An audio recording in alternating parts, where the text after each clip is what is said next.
WHO ने monkey pox को एक हेल्थ इमरजेंसी डिक्लेयर किया हुआ।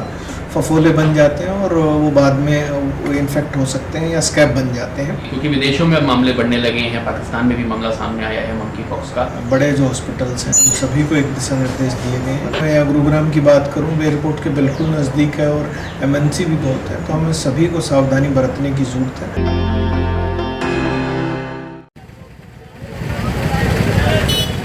दुनिया भर में मंकी पॉक्स के बढ़ते मामलों के मद्देनजर भारत सरकार का स्वास्थ्य मंत्रालय भी अलर्ट मोड में आ चुका है। WHO ने इसे लेकर हेल्थ इमरजेंसी घोषित कर रखी है, जिसे देखते हुए भारत सरकार का स्वास्थ्य मंत्रालय ने बैठक कर स्वास्थ्य विभाग को अलर्ट रहने को कहा है, विशेषकर उन इलाकों में जहां से लोग ज्यादा संख्या में विदेश जाते और आते हैं। CMO गुरुग्राम की अगर माने तो गुरुग्राम स्वास्थ्य विभाग इसे लेकर पूरी तरह अलर्ट है। उन्होंने कहा कि गुरुग्राम से ज्यादा संख्या में लोग विदेश ट्रैवल करते हैं। इंटरनेशनल एयरपोर्ट पास होने के कारण कई दिशा निर्देश जारी किए गए हैं। अगर किसी भी ट्रैवल करने वाले में मंकी पॉक्स के लक्षण पाए जाते हैं तो उनका नजदीकी स्वास्थ्य केंद्र में जांच कराना सुनिश्चित किया गया है। गौरतलब है कि विश्व के कई देशों में मंकी पॉक्स को लेकर हेल्थ इमरजेंसी के हालात हैं। इसे लेकर स्वास्थ्य महकमा पूरा एहतियात बरत रहा है।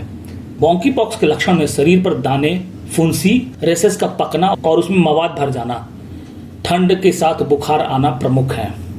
स्वास्थ्य विभाग ने लोगों से अपील करते हुए कहा है कि इन लक्षणों में से कोई भी लक्षण दिखे तो इसकी जानकारी नजदीकी स्वास्थ्य विभाग को अविलंब दे। प्राथमिक सुरक्षा से ही इससे बचा जा सकता है। जी करो sir, world wide monkey pox के मामले बढ़ रहे हैं। भारत को लेकर भी कल हेल्थ मिनिस्टर ने बैठक की है। क्या कुछ दिशा निर्देश आए हैं केंद्र की तरफ से और कितनी तैयारी है? बिल्कुल, माननीय स्वास्थ्य मंत्री भारत सरकार ने एक मीटिंग की थी और सभी स्टेट्स को उन्होंने दिशा निर्देश, तो मैं अभी ये नहीं कहूँगा कि कोई एडवाइजरी एज सच जारी की हो, लेकिन एक यथास्थिति के ऊपर उन्होंने एक मीटिंग ली थी जिसमें NCDC के साथ साथ AIIMS और अन्य संस्थान को इंक्लूड किया गया था। और अभी तक क्योंकि मार्च 2024 से मैं कहूँ तो कोई मंकी पॉक्स का केस डिटेक्ट नहीं हुआ है, लेकिन हमें सावधान रहने की ज़रूरत है क्योंकि गुरुग्राम जो है वो एयरपोर्ट के बिल्कुल नज़दीक है और ये अन्य जहाँ पर, क्योंकि WHO ने मंकी पॉक्स को एक हेल्थ इमरजेंसी डिक्लेयर किया हुआ, तो हम अपनी तरफ से पूरी सावधानी बरत रहे हैं और सभी सरकारी एवं प्राइवेट संस्थाओं को हम एक जो है एडवाइजरी या एक दिशा निर्देश सिंपली यही कह रहे हैं कि कोई ट्रैवल हिस्ट्री के साथ और इस किस्म के कोई सिम्टम्स जो मंकी पॉक्स या इस किस्म के कोई आपको ऐसा लगता है तो उसकी तुरंत सूचना स्वास्थ्य विभाग को दें ताकि हम उसका विश्लेषण कर सकें और वो किस किस्म का वायरल इन्फेक्शन है उसी हिसाब से डायग्नोस करके अगर जरूरत पड़े तो उसका हम इन्वेस्टिगेशन के लिए चाहे NCDC चाहे पुणे कहीं भी दोनों जगह में भेजना हो तो वो हम भेजने के लिए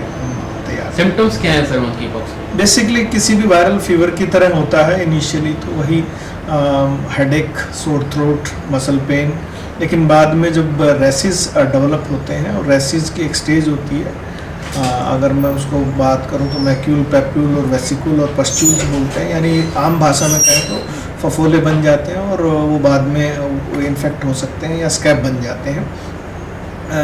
बेसिकली सेल्फ लिमिटिंग डिजीज़ है, 2 to 4 वीक्स में ये हो जाती है और इन्हीं लीजन्स की वजह से यूजुअली डायरेक्ट कॉन्टैक्ट इन लीजन्स में या इनमें फ्लूइड्स जो होते हैं इनके वेसिकल्स में या फफोले हम जिनको बोलते हैं, उन्हीं के कॉन्टैक्ट में आने की वजह से या इन्फेक्टेड बिस्तर हो या ऐसे कोई चीज़ जो हो डायरेक्ट बॉडी कांटेक्ट हो, उसकी वजह से ही मंकी पॉक्स एक दूसरे को वो करता है, प्रभावित करता है। ये वायरल इन्फेक्शन तभी फैलता है। अभी प्राइवेट हॉस्पिटल्स को जो इस मामले में बड़े जो हॉस्पिटल्स हैं जो उन सभी को एक दिशा निर्देश दिए गए हैं, न केवल हॉस्पिटल्स के लिए भी बल्कि एक गुरुग्राम, अगर मैं गुरुग्राम की बात करूं, एयरपोर्ट के बिल्कुल नज़दीक है और MNC भी बहुत है, तो हमें सभी को सावधानी बरतने की ज़रूरत है। और मैं आपके माध्यम से ये बात सभी से कहना चाहता हूं कि इस किस्म का कोई भी वायरल इन्फेक्शन या इस किस्म का कोई आपको बॉडी रैश जो इनिशियली फेस के बाद आपके हाथ पाँव पे और चेहरे पे अन्य जगह पे होता है, तो उसकी सूचना तुरंत स्वास्थ्य विभाग को दें और अपने नज़दीकी अस्पताल से संपर्क करें ताकि हम उसका टेस्ट करके जान सकें कि ये कौन सा वायरल इन्फेक्शन है।